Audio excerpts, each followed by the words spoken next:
Hello everyone, today we are here to start chapter number 4 heat for class 7th. So here we go. हमने chapter number 3 के अंदर ये पढ़ा था कि जो वूल होती है वो एनिमल से ऑब्टेन की जाती है, और हमने क्लास 6 के अंदर ये पढ़ा था चैप्टर के अंदर कि जो कॉटन होती है वो हमें कहाँ से मिलती है, प्लांट्स से मिलती है। ठीक है, अब वूल और कॉटन जो होती है वो हम लोग डिफरेंट सीजन्स में पहनते हैं। लाइक वूल हम विंटर्स में पहनते हैं और कॉटन हम समर्स में पहनते हैं। अब हमें ये चीज़ कैसे पता लगेगी कि कौन से क्लोथ्स कौन से इन्वायरमेंट के लिए सूटेबल होते हैं या कौन से सीज़न के लिए सूटेबल होते हैं। लाइक हमें समर्स के अंदर क्या होता है कि घर के अंदर बैठे बैठे भी गर्मी लगती है, और विंटर्स में क्या होता है घर के बाहर भी हमें ठंड लगती है, घर के अंदर भी लगती है। तो टेम्परेचर चेंज होने की वजह से डिफरेंट सीजन्स की वजह से वो डिफरेंट चीज़ें फील हो रही हैं। ठीक है, बेसिकली हमें क्या फील हो रहा है, हॉट और कोल्ड। अब हमें कैसे पता लगेगा कौन सी चीज़ हॉट और कौन सी चीज़ कोल्ड है? डे टू डे एक्टिविटीज़ के अंदर हम बहुत सारे नंबर ऑफ़ ऑब्जेक्ट्स के कॉन्टैक्ट में आते हैं, जो कि कुछ हॉट होते हैं और कुछ कोल्ड होते हैं। ठीक है, टेबल 4.1 के अंदर हमें कुछ ऐसी चीज़ें लिस्ट करनी है, जैसे कि आइसक्रीम हो गया, spoon in a tea cup. ऐसी सी चीज़ों को हमने क्या करना है, सिर्फ मार्क करना है। जो चीज़ें कोल्ड या कूल हो उनको यहाँ मार्क करना है, और जो वार्म या हॉट हो उनको यहाँ पे मार्क करना है। ठीक है, जिससे आपको पता लगेगा कि जो चीज़ें हमें दिखती, जो चीज़ें हम कलेक्ट करी हैं हमने, जो चीज़ें ऑब्टेन जिनके हम कॉन्टैक्ट में आ रहे हैं वो कोल्ड है या हॉट है। ठीक है, अब हमें कैसे अब एक और चीज़ है कि कुछ चीज़ें ज़्यादा गर्म होती हैं, कुछ चीज़ें ज़्यादा ठंडी होती हैं, कुछ चीज़ें कम गर्म होती हैं, कुछ चीज़ें कम ठंडी होती हैं। अब हमें कैसे पता चलेगा कि दो चीज़ों के बीच में कंपैरिजन में हम कैसे बता पाएंगे कि भाई कौन सी चीज़ ज़्यादा गर्म है और कौन सी चीज़ कम गर्म है? सो इसके लिए हम एक एक्टिविटी 4.1 करते हैं।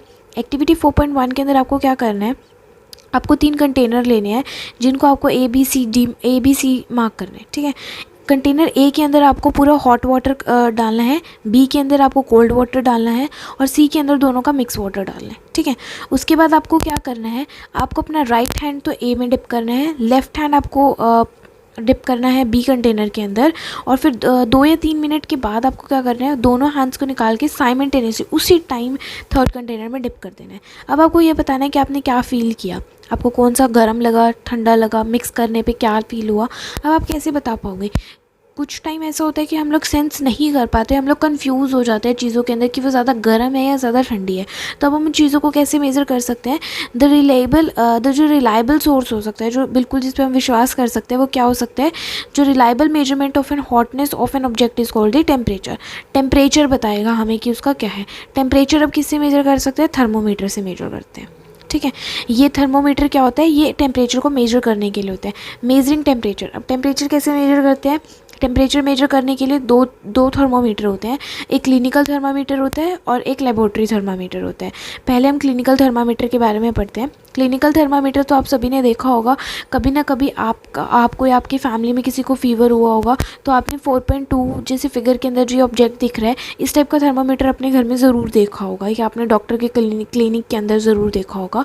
इसके अंदर क्या होता है कि इसके अंदर एक लॉन्ग नैरो सी एक यूनिफॉर्म ट्यूब होती है, ग्लास ट्यूब होती है, जिसके एक एंड पर बल्ब होता है और बल्ब के एक एंड पर मर्क्यूरी होती है। ठीक है, आपको एक स्ट्रेट मर्क्यूरी उसके अंदर दिखेगी। अगर आपको नहीं दिख रही तो आप थर्मामीटर को थोड़ा सा टिल्ट कर लो, रोटेट कर लो, जिससे आपको थर्मामीटर के अंदर वो मर्क्यूरी दिखनी स्टार्ट हो जाएगी। ठीक है, स्केल के ऊपर क्या मार्क्ड होता है? सेल्सियस के अंदर C डॉट ऐसे करके एक सेल्सियस मार्क होता है, ये सेल्सियस स्केल होता है। इसके अंदर जो टेम्परेचर मेजर किया जाता है वो सेल्सियस की फॉर्म में होता है। जो क्लिनिकल थर्मामीटर होता है उसकी जो रेंज होती है वो कहाँ से कहाँ तक जाता है? 35 degree Celsius to 42 degree Celsius. ठीक है, ये इसकी रेंज होती है कि इससे ज़्यादा या इससे कम नहीं जाएगा। ठीक है, फिर हमारा आता है 4.2 के अंदर हम देखते हैं कि हमें कैसे रीड करते हैं, हम इस थर्मामीटर को कैसे रीड कर पाएंगे। ठीक है, आपको क्या करना है, आपको पता लगेगा कि क्या डिफरेंस होता है इनके बीच में। जैसे कि आप थर्मामीटर में सबसे पहले जो चीज़ नोटिस करोगे कि 2 बिग मार्क्स, 2 बड़े बड़े मार्क्स लगे हुए हैं जो उनको डिवाइड करते हैं आपस के अंदर। ठीक है, आपने अगर कोई चीज़ का ऑब्जेक्ट का टेम्परेचर मार्क किया, ठीक है, उन दोनों मार्क्स के बीच में एक डिग्री आ रही है, और उस डिग्री के अंदर अगर 5 डिविजन्स है तो आप क्या करोगे? 1 डिग्री डिवाइडेड बाय 5 वो 0.2 डिग्री सेल्सियस आपको दिखाएगा।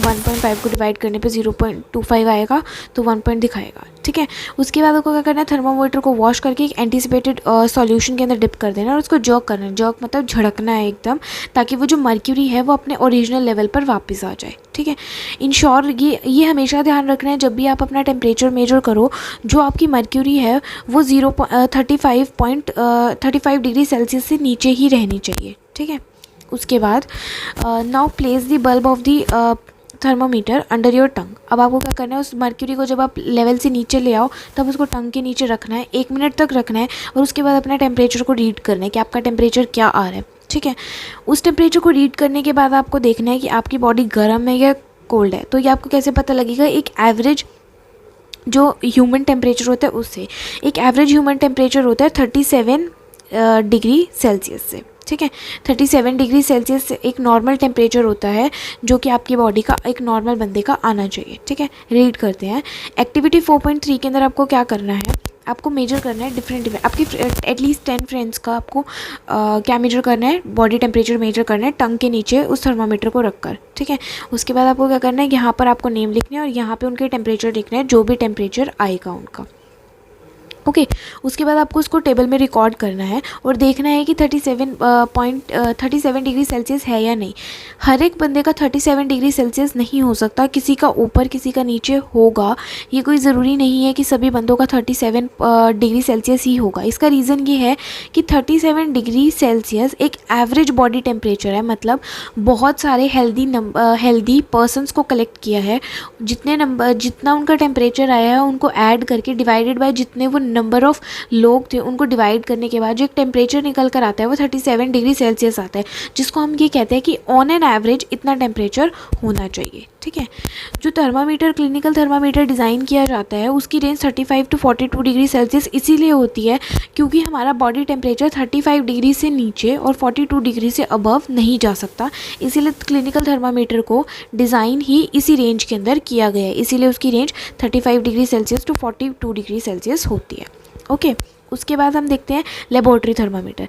लेबोरेटरी थर्मामीटर भी कुछ इसी तरीके का होता है, लेकिन वो लेबोरेटरी थर्मामीटर की रेंज अलग होती है, उसको रीड करने का तरीका अलग होता है।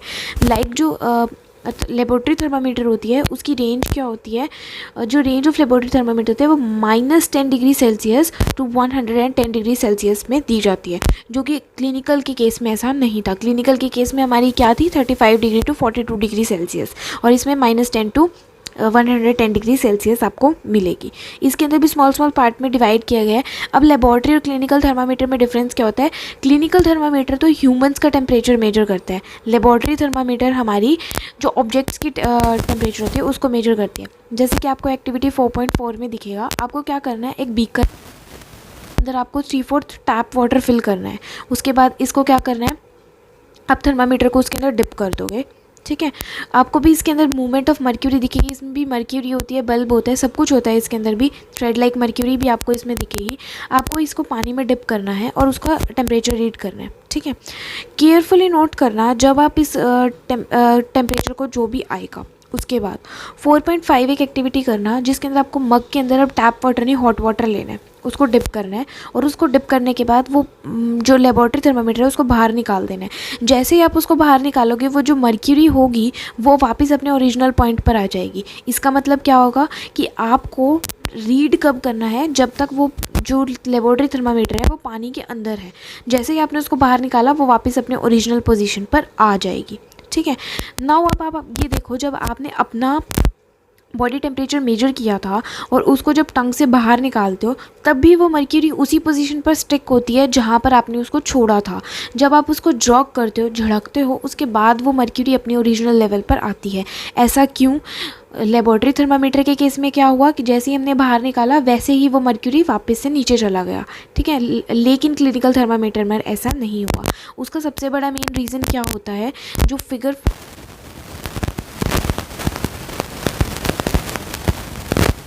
फॉल होने नहीं देता क्लिनिकल थर्मामीटर के अंदर। सो ये एक किंग लेबोरेटरी थर्मामीटर में नहीं होता। उसका हमें कब रीड करना होता है, जब तक वो ऑब्जेक्ट के साथ टच किया हुआ है, लेकिन ऐसा क्लिनिकल थर्मामीटर में नहीं होता। ये किंग इसीलिए क्लिनिकल थर्मामीटर के अंदर मिलता है हमें।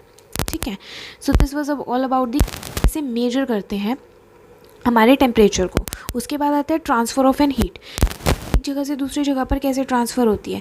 लाइक आप अपनी गैस स्टोव के ऊपर कोई भी पैन रखते हो, वो पैन बहुत जल्दी हीट हो जाता है। जैसे ही उस पैन को आप फ्लेम से नीचे उतारते हो, वैसे ही वो कूल डाउन भी हो जाता है, जिससे हमें क्या पता लगा कि वो हम क्या हो रहा है, हीट ट्रांसफ़र हो रही है एक ऑब्जेक्ट से दूसरे ऑब्जेक्ट तक, यूटेंसिल से फ्लेम से यूटेंसिल तक। ठीक है, फ्लेम से यूटेंसिल्स तक होगी, और यूटेंसिल जब हम नीचे उतार देंगे तो वो कूल डाउन हो जाएगा। कूल डाउन के बाद जो हीट होगी वो सराउंडिंग के अंदर सर्कुलेट हो जाएगी, इस वजह से हमें वो फील नहीं होती। ठीक है, सो अब हमें कैसे पता लगेगा कि कैसे फ़्लो हुआ। आपको क्या करना है, आपको एक एक्टिविटी 4.6 कंडक्ट करनी है, जिसके अंदर आयरन रॉड लेनी है कुछ इस तरीके से, और उसके ऊपर कुछ वैक्स के पीसेस इक्वल डिस्टेंस के ऊपर टाई कर देने हैं, और उनको 2 ब्रिक के बीच में स्टैंड कर देना है। एक कैंडल आपको इस तरीके से प्लेस करनी है, और जो कि बर्न करने के बाद ये इसको हीटअप करनी स्टार्ट करेगी। थोड़ी देर बाद आप क्या देखोगे कि जो वैक्स है वो धीरे धीरे करके मेल्ट होनी स्टार्ट हो जाएगी। ऐसा क्या हुआ, क्यों हुआ ये वैक्स मेल्ट हुई? क्योंकि इस एंड से लेके इस एंड तक धीरे धीरे करके हमारी हीट ट्रांसफ़र हो रही है। जैसे जैसे हीट ट्रांसफ़र हो रही है वैसे वैसे हमारी वैक्स भी मेल्ट होती चली जाएगी। The process by which heat is transfer from the hotter end to the colder end, ये हमारा हॉटर एंड है, ये हमारा कोल्डर एंड है। जिस प्रोसेस से हमारी हीट हॉटर एंड से कोल्डर एंड तक गई उसको हम क्या बोलते हैं, कंडेंसेशन। ठीक है, ये एक्टिविटी में आपको क्या पता लगेगा कि हमारी हीट कैसे ट्रांसफ़र हो रही है। उसके बाद आपको क्या करना है, आपको एक एक्टिविटी 4.7 कंडक्ट करनी है, जो कुछ इसी तरीके की होगी। आपको एक हॉट वाटर लेना है, उसको एक बकेट के अंदर डालना है, और उसके अंदर बहुत सारे आर्टिकल्स डाल दो, पेन, पेंसिल, स्पून, ज्योमेट्री, जो भी ऑब्जेक्ट आपको मिले उसको डाल दो, और थोड़ी देर बाद वेट करो और ये देखो कि कौन कौन सी चीज़ें ऐसी थी जो कि गर्म हो गई, और कौन कौन सी चीज़ें ऐसी थी जो कि गर्म नहीं हुई। जो चीज़ गर्म हो गई इसका मतलब ये है कि उसने अपने अंदर से हीट पास होने के लिए अलाउ की, जिसको हम क्या बोलेंगे, गुड कंडक्टर ऑफ हीट। जिसने अपने आप को अलाउ नहीं करी वो क्या होगी, पुअर कंडक्टर, जिसको हम इंसुलेटर बोलेंगे। गुड कंडक्टर कौन कौन से हो सकते हैं, कॉपर, आयरन, एल्युमिनियम, ये सब हो सकती हैं। प्लास्टिक एक बैड कंडक्टर हो सकता है, ठीक है, हीट का। सो कि आपको मेजर करना है कि कौन सा कंडक्टर है और कौन सा इंसुलेटर है। ये आपको 4.3 टेबल में फिल करना है। यहाँ पे आपको ऑब्जेक्ट का नाम लिखना है, वो ऑब्जेक्ट किस चीज़ से मिलके बना हुआ है, और उसने अपने अंदर से हीट पास होने दी या नहीं, इस टेबल में आपको ये चीज़ फिल करनी है। ठीक है,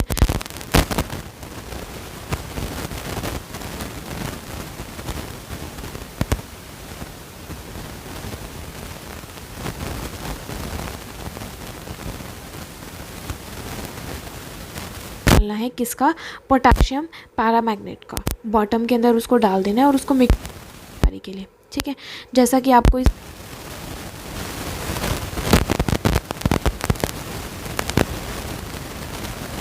2/3 आपको फिल करना है। एक पोटेशियम पैरामैग्नेट आपको नीचे डाल देना है, और आप क्या ऑब्जर्व करोगे, जैसे जैसे हीट होती है वो साइड से जाएगी और वापस नीचे आ जाएगी, साइड से मूव करेगी और वापस नीचे आ जाएगी। इससे क्या पता लगेगा, हीट एक जगह से दूसरी जगह पर मूव कर रही है। मोड ऑफ हीट ट्रांसफॉर्मेशन जो होगी उसको हम कन्वेंशंस बोलेंगे, कि एक दोनों साइड से मूव करके वापस आ रही है। ठीक है, सो ये हम करेंगे, और उसके बाद आपको पता लगेगा कि कौन सी डायरेक्शन से हमारी हीट इधर से उधर पास हो रही है। ठीक है, लाइट अ कैंडल। अब आपको एक एक्टिविटी 4.9 भी कंडक्ट करनी है। उसमें आपको क्या करना है, जैसे आपको फिगर 4.10 में दिखाया गया, कैंडल लाइट करनी है। एक हैंड आपको ऊपर रखना है और एक हैंड साइड में रखना है, और आपको ये देखना है कि कौन सा हैंड आपका ज़्यादा जल्दी गर्म हो जाता है। ऑब्वियस सी बात है कि जो हैंड ऊपर है वो हमारा जल्दी गर्म होगा। उसका रीज़न क्या है, कैंडल बर्न होने के बाद जो सबसे ज़्यादा हीट है वो अबव डायरेक्शन में जाएगी रादर देन सराउंडिंग में। सराउंडिंग का क्या रीज़न होगा, सराउंडिंग के अंदर बहुत ज़्यादा एरिया ओपन है तो आपको हीट फील नहीं होगी, लेकिन ऊपर आपने बिल्कुल उसकी हैंड किया हुआ है तो हीट आपको ज़्यादा फील होगी। सो डायरेक्शन भी इंपॉर्टेंट है हीट ट्रांसफॉर्मेशन के अंदर। ठीक है, ये चीज़ कौन फील कर सकता है, जो इसके अंदर रहते हैं। उधर एक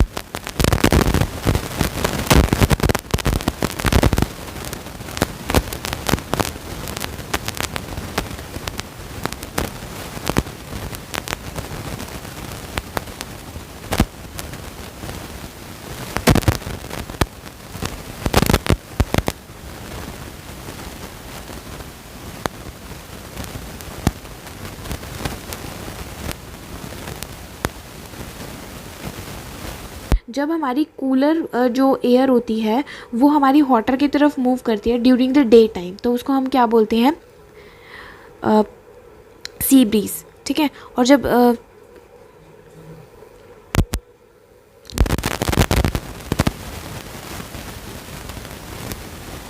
सी ब्रीज, और जब सी से लैंड की तरफ मूव करती है उसको हम लैंड ब्रीज बोलते हैं। ओके, सो ये लोग कोस्टल एरियाज़ के अंदर जो रहते हैं उनको ज़्यादा इजीली फील कर पाएंगे, क्योंकि हमारे प्लेन एरियाज़ के अंदर इतना ज़्यादा जल्दी नहीं होता, लेकिन जो लोग कोस्टल एरियाज़ में रहते हैं वहाँ पर ये चीज़ फील की जा सकती है। जैसे आपको डायग्राम से और भी ज़्यादा क्लियर हो जाएगी लैंड ब्रीज और सी ब्रीज।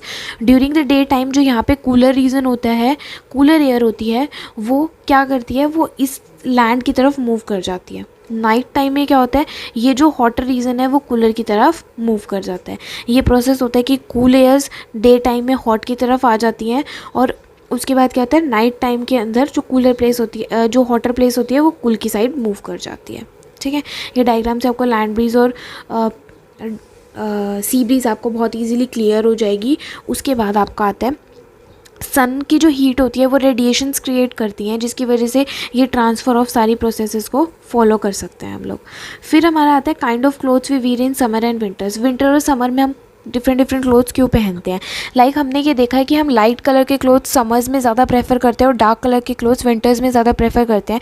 इसका कोई साइंटिफिक रीज़न होता है या नहीं? यस, इसका एक साइंटिफिक रीज़न होता है, जिसको हम एक्टिविटी 4.10 में पढ़ेंगे। एक्टिविटी 4.10 में आप देखोगे आपको दो आइडेंटिकल से कैन लेने हैं और उनको पेंट करना है। एक को तो आपको वाइट कलर से पेंट करना है और एक को ब्लैक सरफेस से पेंट करना है। उसके अंदर इक्वल अमाउंट ऑफ वाटर डालो, और उसको जो बिल्कुल मिड डे होता है हमारा 12 o'clock, जब सन बिल्कुल ओवर दी हेड होता है, उस टाइम पे आपको दोनों को उसको रख दो, पानी को, एक को ब्लैक कलर से पेंट करके और एक को वाइट कलर से पेंट करके। ठीक है, आप ये नोटिस करोगे जो डार्क कलर वाला होगा, ब्लैक कलर वाला होगा, वो ज़्यादा जल्दी गर्म हो जाएगा वाइट कलर वाले से। रीज़न, ब्लैक कलर जो है वो ज़्यादा हीट ऑब्जर्व करेगा लाइट कलर से।